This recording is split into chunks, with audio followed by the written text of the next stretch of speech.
এক ছিল সোনালী রাজ্য, সোনারপুর। এখানে রাজা সুরজান ন্যায় বিচার করতেন, কিন্তু একদিন তিনি জানতে চাইলেন মানুষের অন্তরে দান ও সহানুভূতি আছে কিনা। রাজবাহিনী প্রধান, রাজ্যে ঘোষণা করো, যিনি সবচেয়ে বিপদগ্রস্তকে সাহায্য করবেন তাকে আমি সোনার পুরস্কার দেব। জি মহারাজ, এখনই ঘোষণা দিচ্ছি। যিনি সবচেয়ে বিপদগ্রস্তকে সাহায্য করবেন তাকে আমি পুরস্কার দেব। এক বৃদ্ধা মা ক্ষুধার্ত, হাতে ভাঙা হাড়ি, বৃষ্টিতে ভিজছে।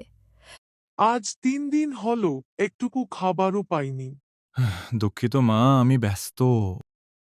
মা, আপনি ভিজে যাচ্ছেন, এই নিন খাবার, আর এই চাদরটা গায়ে দিন। মা, তোমার মঙ্গল হোক।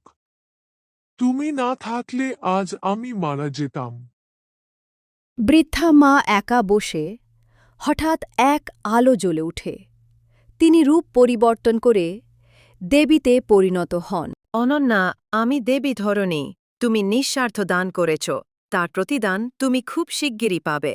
কিন্তু সাবধান, অন্ধকার শক্তি তোমার পথে আসবে। দেবী, আমি কিছু চাই না, শুধু আমার রাজ্য ও মানুষ নিরাপদ থাকুক। আমি সোনারপুর দখল করব।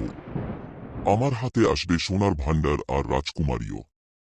মহারাজ, রাক্ষসরা সেনা নিয়ে আক্রমণ করেছে।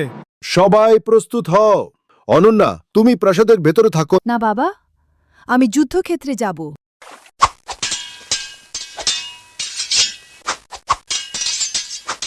যুদ্ধের মাঝখানে দেবী ধরণী উপস্থিত হলেন। অনন্যা, তুমি যে চাদর বৃদ্ধা মাকে দিয়েছিলে সেটি এখন জাদুময়। এটা দিয়ে রাক্ষসরাজকে বেঁধে ফেলো। অনন্যা সেই চাদরটি বের করে রাক্ষসের উপর ছুঁড়ে দিল, আর রাক্ষসটিকে বেঁধে ফেলো।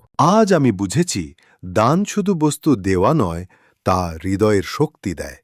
অনন্যা, তুমি শুধু রাজ্যের নয়, মানবতার নায়িকা। এটাই দানের প্রতিদান।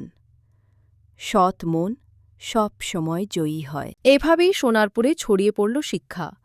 দান করলে হারিয়ে যায় না, বরং বহুগুণে ফিরে আসে।